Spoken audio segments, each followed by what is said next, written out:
Tell us about getting Anubis. Did you see any of David Palffy's performance beforehand? Of course. Yeah, and he was very, very regal in his movements, and that's what I watched most of all. Because I mean, how much more can you really convey other than in a physicality than Yeah, it's a mask, right?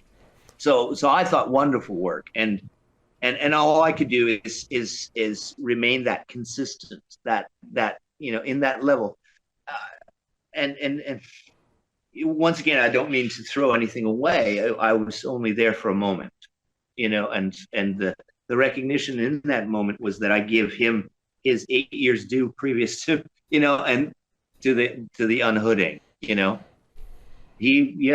I liked it. I tried to. Did I? I think so. Know. Yeah, the physicality came through.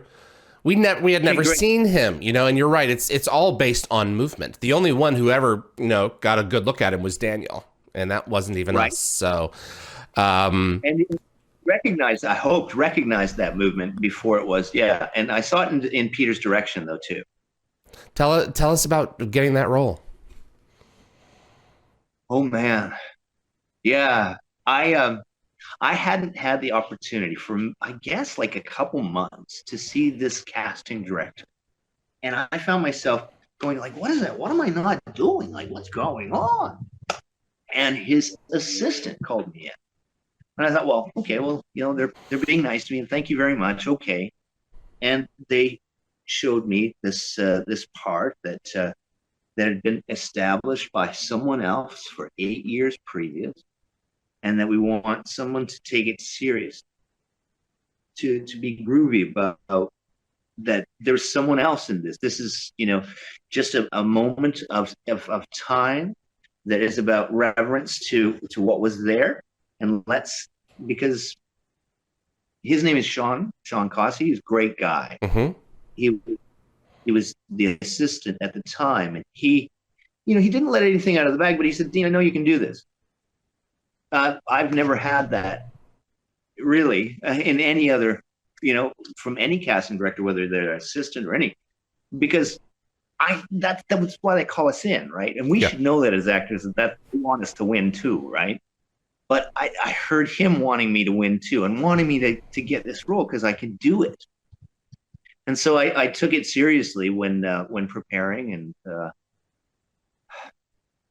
it's said that I knocked it out of the park in the audition, and that this is what Mike Greenberg said, and that, and I've known Brad all the way back from Neon Rider, because he was one of the writers on that as well. Brad Wright? Mm-hmm. Yeah, and I knew him way back then, and I I didn't want to intrude. He wasn't even on set at the time, but it was they all, when they welcomed me, they welcomed me with that. And so I was like, okay, the casting director wanted me to get this. They wanted me to get it. And I hadn't auditioned for Stargate at all, not even once, for the 8 years previous. And all I knew is that, well, it's Kismet, okay? I'm not going to fool around. I'm not going to mince words. I'm not going to say the wrong words because I'm dyslexic. Sometimes I get them backwards, So I'm not going to do any of that. And I didn't. Gratefully I kicked butt.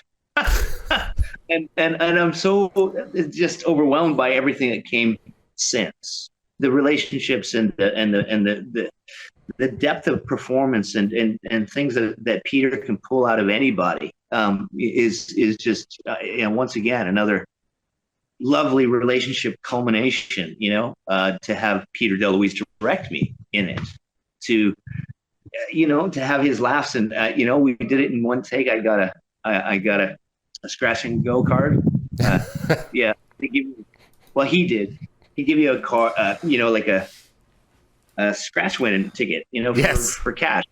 Yeah. And if like a prize, he's good about that.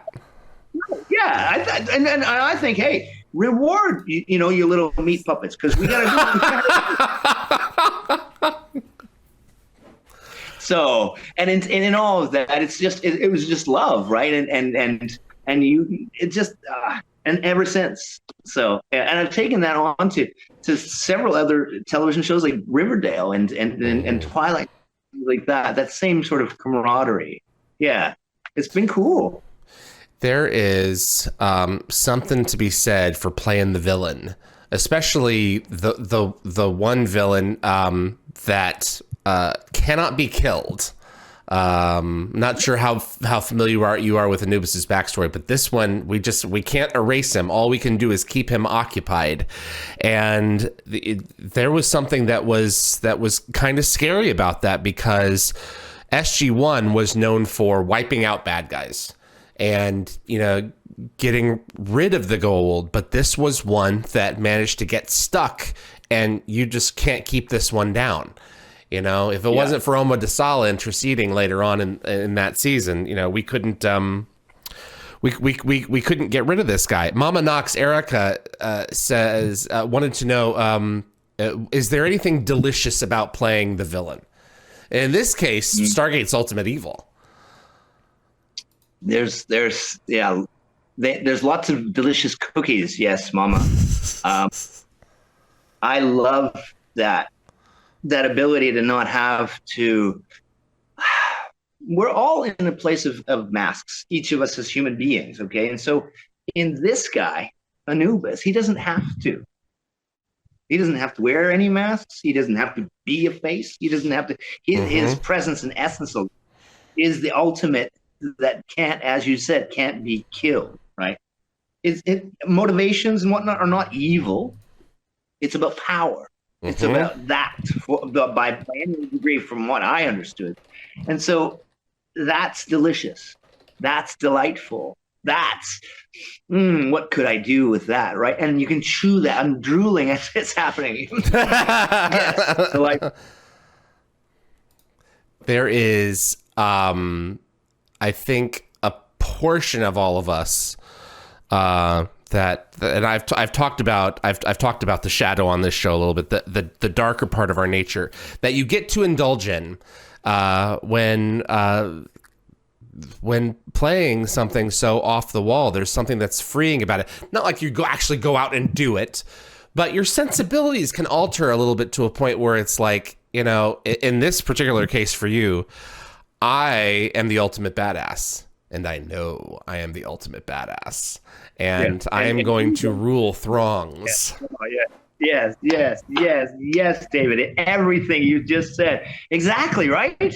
And no rules, no masks, no have-tos, no, you know, I am the end-all and be-all of what's being said. And yeah, I judged me.